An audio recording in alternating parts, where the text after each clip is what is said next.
Hola amigos, qué gusto saludarlos, muy buena tarde, espero que se encuentren muy bien. Su servidor Rodrigo Guerra, director general de GW y Asociados Abogados, en una emisión más de Derecho para Todos en esta tercera temporada. Bienvenidos. En esta ocasión, aprovechando las fechas, aprovechando que estamos en el mes de febrero y a petición de aquellas personas que nos siguen, vamos a hablar sobre la regulación de las relaciones sentimentales o relaciones entre personas dentro de la ley.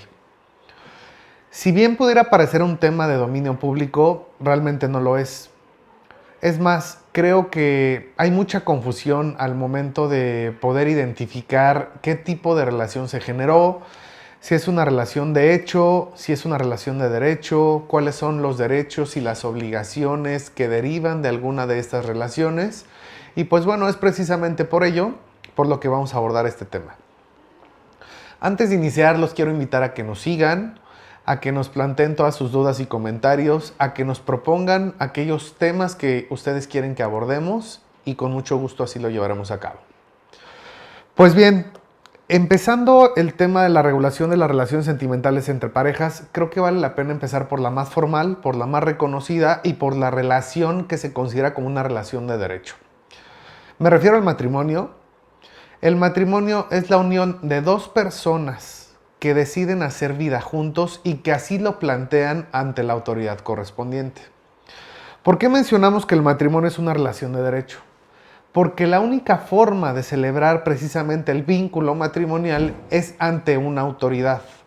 ¿A qué me refiero con esto? No puede existir matrimonio sin que se celebre ante el registro civil. Es completamente obligatorio, es el requisito indispensable para que se pueda reconocer el matrimonio. Dejando a un lado las cuestiones religiosas, el matrimonio que genera consecuencias de derecho es precisamente el matrimonio civil. Hablar de la unión entre relaciones derivada de cuestiones religiosas, esto no se toma en consideración dentro del mundo del derecho. Única y exclusivamente el matrimonio civil genera consecuencias de derecho. ¿Entre quién? Entre los contrayentes, a quienes se les denomina cónyuges, y obviamente entre sus hijos, entre sus descendientes, pero también entre su patrimonio. También genera consecuencias dentro del patrimonio. Para contraer matrimonio, encontramos los requisitos en el Código Civil. Esto lo pueden encontrar en cualquier Código Civil, sea de la Ciudad de México, del Estado o de cualquier otra entidad federativa. Algunos de los requisitos básicos para contraer matrimonio es que los dos contrayentes, que ambos contrayentes forzosamente deben ser mayores de edad. Recordemos que al día de hoy para celebrar matrimonio se requiere que los contrayentes sean mayores de edad. Ya no es válido que esta cuestión se dispense. ¿A qué me refiero con la dispensa? A que los padres manifiesten su aprobación en que estas personas celebren el matrimonio. Si bien antes era válido, al día de hoy es obligatorio que los contrayentes ya tengan plena capacidad jurídica y la mayoría de edad. De otra manera, no se podría celebrar el matrimonio. Otro requisito es que los contrayentes, futuros cónyuges, no se encuentren unidos por matrimonio con otra persona. Es decir, al momento en el que tú te cases, no puedes estar casado con alguien más. ¿Qué pasa si tú celebras matrimonio estando casado con otra persona?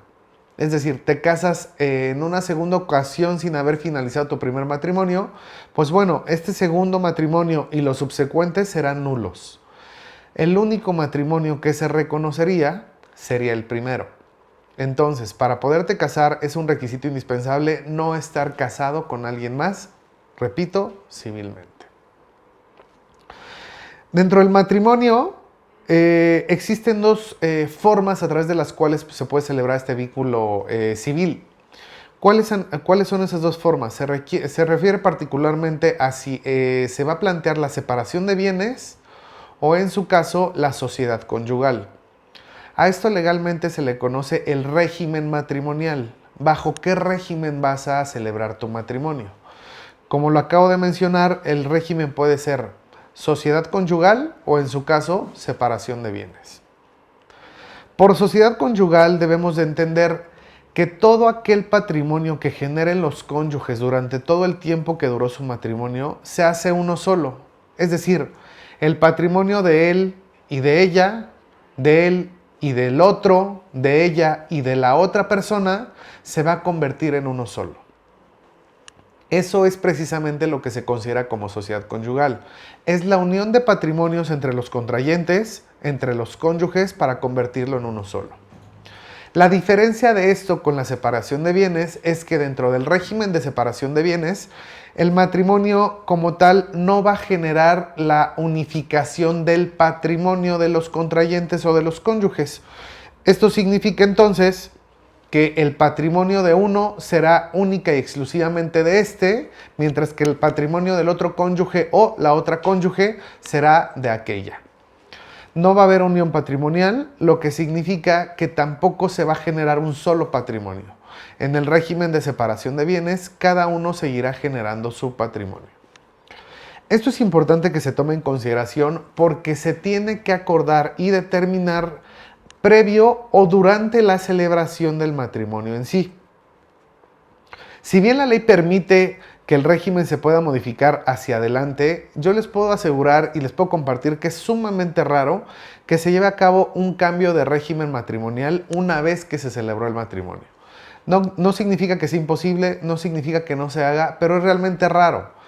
Aquellos que deciden casarse por separación de bienes, casi siempre su matrimonio continúa por separación de bienes.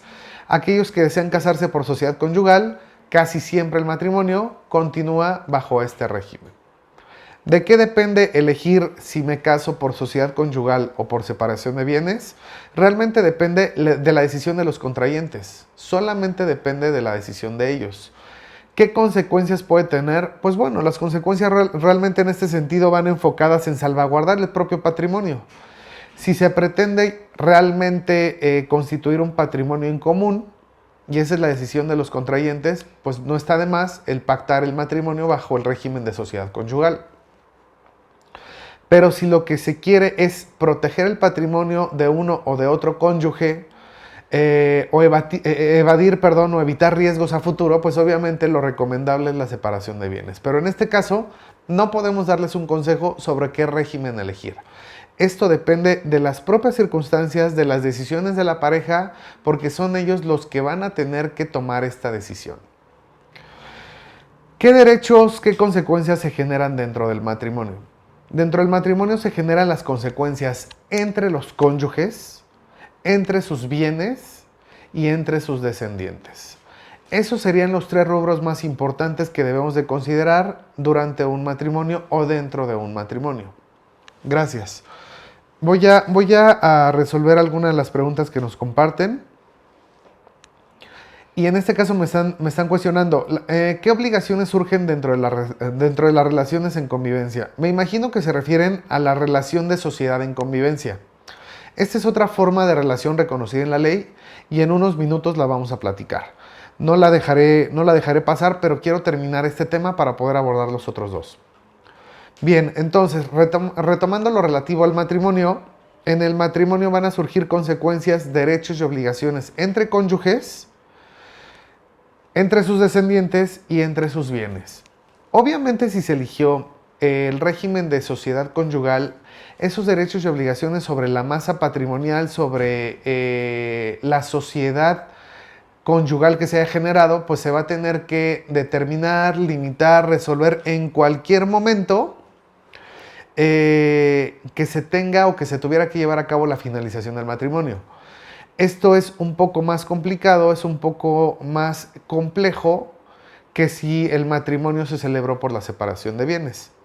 Pero insisto, realmente lo importante es considerar que al momento de casarse civilmente, en el entendido de que es la relación legal, la relación entre parejas sentimental reconocida por la ley, pues esta va a tener consecuencias entre los contrayentes, que insisto se llaman cónyuges o se denominan cónyuges, entre sus descendientes y también entre su patrimonio. Siguiente figura. La siguiente figura es el concubinato. ¿Qué es el concubinato? El concubinato es la relación que surge entre dos personas en una hipótesis distinta porque esta relación surge de hecho más no de derecho. ¿A qué me refiero con que surge de hecho más no de derecho? Es una relación que surge y que no tengo que acudir a ninguna autoridad para que se pueda dar el reconocimiento o el inicio de esta relación. El concubinato como tal se refiere a la unión de dos personas que cohabiten en el mismo domicilio, que entre ellos tengan o exista una relación sentimental por un tiempo mínimo de 2 años. Eso es lo que se conoce con concubinato. Es decir, si una pareja vive en el mismo domicilio por un periodo mínimo de 2 años, ahí ya se está constituyendo la figura de concubinato. Más importante es que el concubinato, como lo mencioné, no se requiere que acudamos ante alguna autoridad para que surja esta institución. El concubinato se da por la simple decisión de dos personas que mantienen una relación sentimental, que viven en el mismo domicilio con un tiempo mínimo de 2 años. Es decir, de 2 años en adelante viviendo con mi pareja, ya estamos hablando de concubinato. Hay otra forma de constituir o de crear el concubinato. ¿Cuál es esa segunda forma? Esa segunda forma es teniendo un hijo en común. Cuando dos personas tienen un hijo en común, también ahí se constituye el concubinato. Pero ese concubinato va a generar derechos y obligaciones distintos al que se genera si no hay hijos de por medio, y ahora les explicaré el por qué. Primero, cuando el concubinato surge por el tiempo que han vivido dos personas en el mismo domicilio, en este caso el concubinato va a generar derechos y obligaciones entre los concubinos, es decir, derechos y obligaciones que particularmente se enfocan, tanto en los alimentos como en algunas cuestiones patrimoniales. Si bien el concubinato no es igual al matrimonio, muchos de los derechos del matrimonio, muchas de las obligaciones del matrimonio también las encontramos dentro del concubinato. De una manera más limitada, pero sí podemos intentar hacer valer derechos relacionados con alimentos y también con patrimonio. Segundo caso del concubinato. Si en este segundo caso el concubinato surgió por tener un hijo en común, entonces lo que sucede en estos casos es que los derechos y obligaciones van a ser respecto a su descendiente, respecto a su hijo o a sus hijos, no así entre concubinos. ¿Por qué? Porque puede que tengas un hijo en común con otra persona, pero eso no significa que tengas una relación con esa persona, con el padre o madre de tu hijo, y mucho menos significa que estés viviendo con él en el mismo domicilio. Pero aún así, para la ley, ante la legislación civil, eso es concubinato. Solamente para dejarlo claro, si el concubinato surge por una relación entre pareja, entonces los derechos y obligaciones son entre los concubinos. Si el concubinato surge derivado de un hijo en común, los derechos y obligaciones son frente hacia ese hijo. ¿Cuáles son esos derechos que se consagran en concubinato? Alimentos y patrimonio de manera limitada, no como sucede en el matrimonio.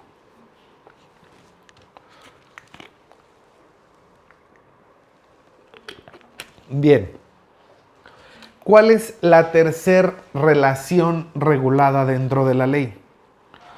La tercera relación regulada dentro de la ley se refiere a la sociedad en convivencia.